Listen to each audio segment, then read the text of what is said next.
오늘 새벽 전 신라주조 독고탁 회장의 차량이 인천의 한 방파제 앞 바다에서 반쯤 잠긴 채 발견됐습니다. 차 안에서 독고탁 회장의 모습은 발견되지 않았습니다. 경찰은 실종 가능성을 두고 수사를 확대하고 있습니다. 잠긴 차량만 남긴 채 독고탁은 어디로 간 걸까요? 죽음을 택했을까? 아니면 또 다른 길을 준비한 걸까? 독고탁의 실종 소식이 하루아침에 전국을 뒤흔들었습니다. 모든 방송과 포털은 실종, 사망 추정이라는 자극적인 제목으로 뒤덮였고 사람들은 냉소와 탄식이 섞인 표정으로 그의 이름을 입에 올렸습니다. 하지만 장미애는 달랐습니다. TV 화면만 응시한 채 흔들림 없는 눈빛으로 말없이 앉아 있었습니다. 그리고 그가 흔적도 없이 사라진 지 일주일.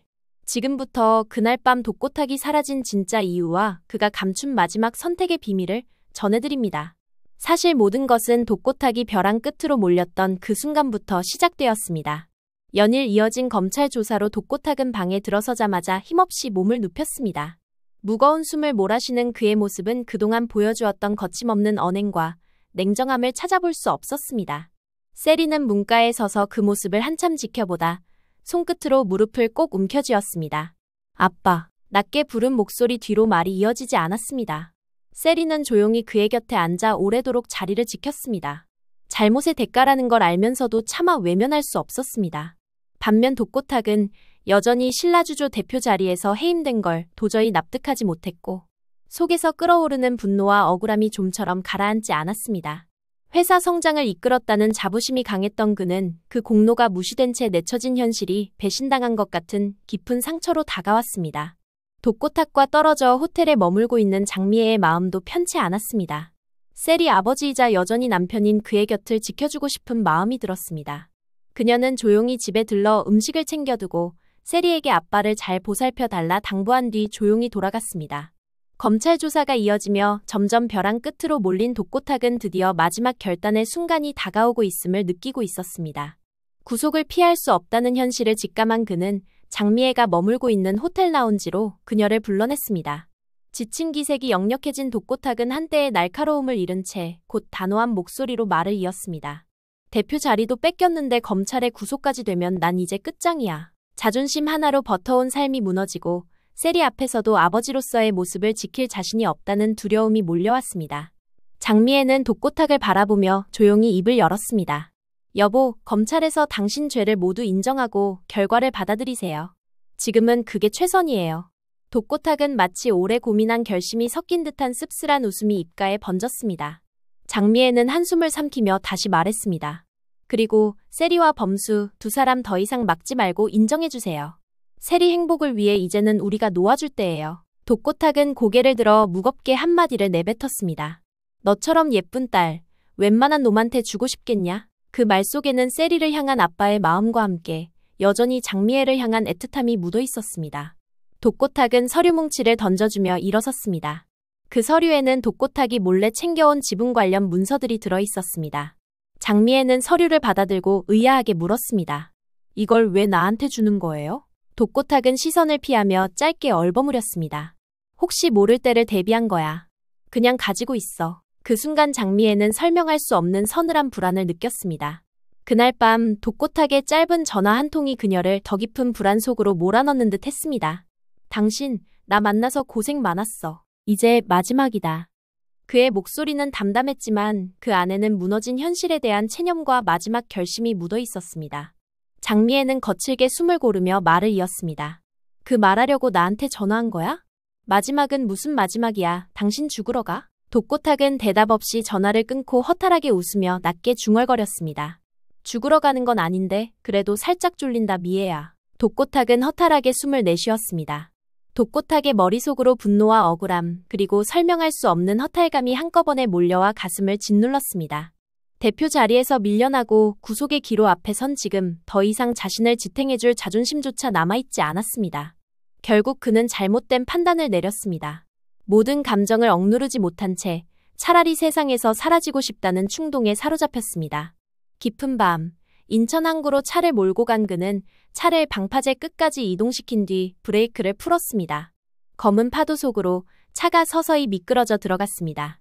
헤드라이트가 물속으로 삼켜지며 꺼지는 그 순간 독고탁은 한참을 서서 차가 잠겨가는 모습을 지켜봤습니다. 그의 표정에는 공포도 안도도 아닌 모든 것을 내려놓은 듯한 공허함만이 남아 있었습니다. 같은 시각 장미애의 머릿속은 걱정과 혼란으로 뒤엉켰습니다. 평생 앞만 보고 달리던 독고탁이지만 이번만큼은 모든 걸 내려놓으려는 듯한 기운이 스며들어 그녀의 가슴을 답답하게 조여왔습니다. 장미애는 밤새 한숨도 자지 못한 채 뒤척였습니다. 독고탁이 건넨 서류와 마지막 전화가 떠올라 불안이 가슴을 짓눌렀습니다. 그의 목소리에 스친 체념이 자꾸만 귓가를 맴돌며 잠을 허락하지 않았습니다. 밤이 끝나갈 무렵 서늘한 새벽 공기 속에서 불길한 예감에 몸을 떨었습니다. 바로 그때 TV에서 긴급 속보가 흘러나왔습니다. 속보. 오늘 새벽 전 신라주조 독고탁 회장의 차량이 인천의 한 방파제 앞 바다에서 반쯤 잠긴 채 발견됐습니다. 차 안에서 독고탁 회장의 모습은 발견되지 않았습니다. 경찰은 실종 가능성을 두고 수사를 확대하고 있습니다. 독고탁의 실종 소식은 전국을 뒤흔들며 사람들의 입에 오르내리기 시작했습니다. 구속을 앞두고 있던 그의 차가 바닷물에 잠긴 채 발견됐다는 뉴스는 곧 실종, 사망 추정이라는 자극적인 제목으로 모든 채널을 장악했습니다. 그의 집 앞에는 수십 대의 카메라가 몰려들었고 사람들은 냉소 섞인 탄식과 씁쓸함이 뒤섞인 표정으로 그 이름을 입에 올렸습니다. 하지만 장미애는 달랐습니다. 조용히 TV 화면을 바라볼 뿐이었습니다. 마치 무언가 알고 있다는 듯 눈빛은 흔들리지 않았습니다. 장미애가 아는 독고탁은 쉽게 무너질 인물이 아니었습니다. 악착같이 버티고 어떻게든 살아남는 사람. 지금은 자취를 감췄지만 곧 다시 나타날 거라는 확신이 장미애의 마음 한구석을 단단히 붙들고 있었습니다. 그리고 독고탁이 흔적도 없이 사라진 지 일주일. 새로운 기사가 세상을 뒤흔들었습니다. 독고탁 회장, 죽음 위장 후 도피라는 폭로성 보도가 터져나온 것입니다. 기자들은 그가 살아있다는 결정적 단서를 쥐고 있었습니다.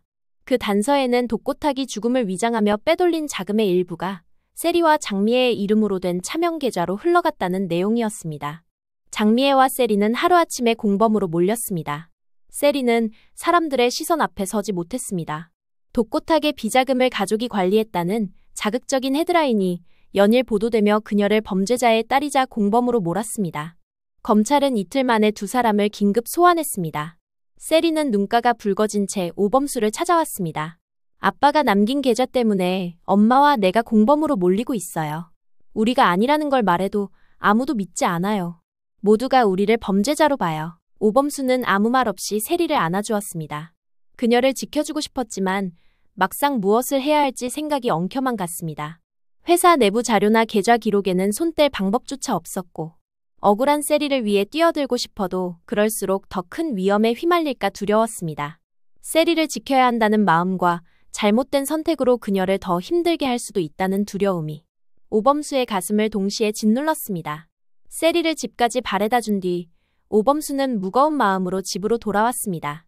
어둑해진 거실에 홀로 앉아 한참을 멍하니 있던 그는 결국 깊은 밤이 되도록 뒤척이며 생각을 거듭했습니다. 그리고 새벽이 가까워질 무렵 오래된 연락처 하나를 꺼내 들었습니다.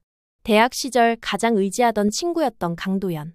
현재 금융감독원에서 일하고 있는 인물이었습니다. 통화음이 길게 이어지다 강도연의 목소리가 들렸습니다. 범수야, 무슨 일이야? 오범수는 짧게 숨을 고른 뒤 말을 꺼냈습니다. 도연아, 부탁이 있다.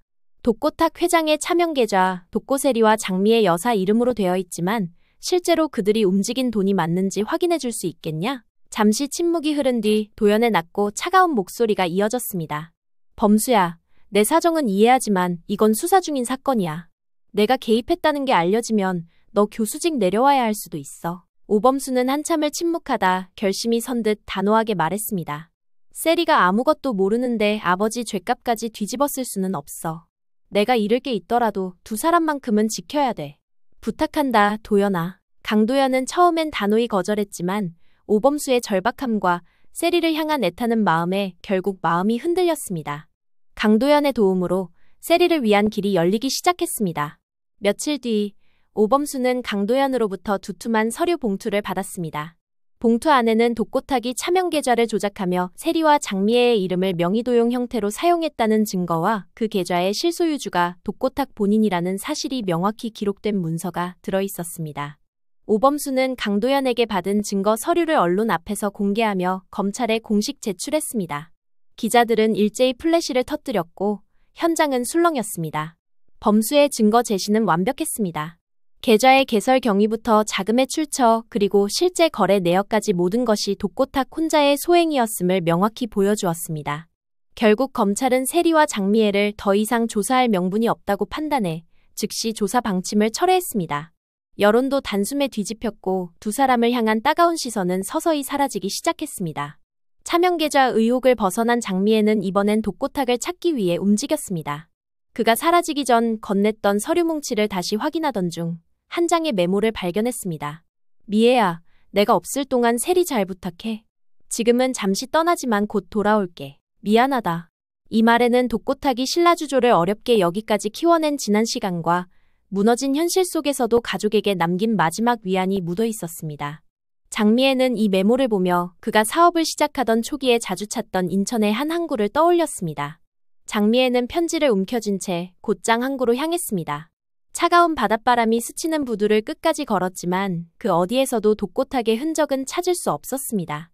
텅 빈 부두 한가운데서 장미애는 손에 쥔 메모를 더욱 세게 움켜쥐며 주저앉았습니다. 깊게 떨리는 숨을 삼킨 채 그녀는 낮게 흐느꼈습니다. 당신 도대체 어디 있는 거예요? 바닷바람이 그녀의 머리카락을 흩날리며 지나갔고 멀리서 갈매기들의 울음소리가 들려왔습니다. 장미애는 이 순간 독고탁에 대한 복잡한 감정들이 가슴속에서 일렁이는 것을 느꼈습니다. 분노와 실망, 그리고 여전히 남아있는 그리움이 뒤섞여 있었습니다. 잠시 눈을 감은 채 예전의 일들을 떠올리던 장미애는 독고탁이 이곳에 내려와 찾아가곤 했던 한 장소를 떠올렸습니다. 아무에게도 말하지 않았던 인천의 오래된 부두 창고. 그곳은 그가 사람들 눈을 피해 혼자 생각을 정리하던 공간이었습니다. 장미애는 눈물을 훔치며 자리에서 일어나 이번에도 그가 그곳에 있을 거라는 마지막 희망을 붙잡고 발걸음을 옮겼습니다. 밤이 내려앉은 부두, 장미애는 낡은 창고 문 앞에서 숨을 고르며 손을 떨었습니다. 문 손잡이를 잡는 순간 심장이 터질 듯 뛰었습니다. 문이 천천히 열리며 안쪽 어둑한 공간 안에 앉아있는 독고탁이 보였습니다. 그의 곁에는 현금 가방, 몇 가지 간단한 짐이 놓여 있었고 눈빛은 초라하고 무겁게 가라앉아 있었습니다.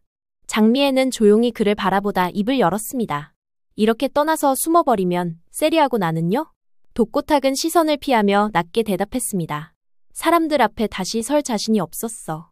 독수리술도가에서 공금 횡령으로 신라주조를 차린 주제에 쌀벌레 사건 조작까지. 그동안 쌓아온 명예는 무너지고 내 스스로도 견디기 힘들 만큼 부끄럽더라. 이렇게는 숨 쉬는 것조차 버거워서 그냥 사라지려고 했어. 장미애는 깊은 숨을 내쉬며 그의 앞에 섰습니다. 피한다고 달라지지 않아요. 지금이라도 돌아가서 잘못을 인정하고 죗값을 받으세요. 세리를 위해서라도, 그리고 당신 자신을 위해서라도요. 독고탁은 눈을 감았다가 천천히 숨을 내쉬었습니다. 버티려는 자존심과 더는 피할 수 없다는 양심이 부딪히며 숨이 막혔습니다. 분노, 두려움, 미안함이 한꺼번에 밀려와 그를 짓눌렀지만 더는 세리에게 비겁한 아빠의 모습을 보여줘서는 안 된다는 생각이 들었습니다. 평생 돈과 성공만을 바라보며 달려온 자신에게 가족의 존재는 늘 뒤로 밀린 채 하나의 책임으로만 남아있었습니다. 명예를 지키려 애쓰며 더 큰 권력과 부를 쥐려 할수록 그는 세리와 장미애 그리고 자신마저 잃어버리고 있었습니다. 그제야 알았습니다. 현실을 피하지 않고 스스로 선택한 길 위에 서서 잘못을 인정하고 책임을 지는 것만이 당당한 아버지로 서는 길이라는 것을. 주머니에서 휴대전화를 꺼낸 그는 잠시 망설이다 경찰서 번호를 눌렀습니다. 나 독고탁인데 자수하겠습니다. 전화를 끊은 뒤 그는 장미애를 향해 조용히 말했습니다. 독수리술도가 사람들 정말 좋은 이들이었어. 아무것도 몰랐던 내가 그곳에서 전통주 만드는 기술을 익히고 한 인간으로서 자리를 잡을 수 있었어. 돌이켜보면 내 인생을 일으켜준 고마운 사람들이었는데 나는 그 은혜를 잊고 욕심만 챙기며 살았어. 창고 밖으로 나서던 그는 잠시 발걸음을 멈추고 어두운 부두를 바라보며 낮게 중얼거렸습니다. 이제 피할 길도 돌아설 자리도 없어. 내가 만든 모든 결과 앞에 끝까지 서야 한다. 두 사람은 낡은 창고 문을 나서며 부는 바닷바람 속에서도 묘하게 가벼워진 공기를 느꼈습니다. 그날 밤 독고탁이 사라진 이유는 모든 것을 내려놓고 스스로를 돌아볼 시간이 필요했기 때문이었습니다. 그리고 그 고요한 시간 끝에 그는 알았습니다. 지켜야 할 것은 회사의 이름도 쥐고 있던 재산도 아니었다는 것을. 세리와 장미애 그리고 자신을 다시 바로 세우기 위해 스스로 선택한 길 위에 서야 한다는 것을 깨달았습니다.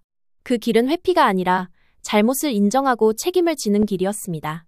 비로소 그는 아버지이자 한 인간으로서 마지막으로 당당히 설 수 있는 선택을 한 것입니다.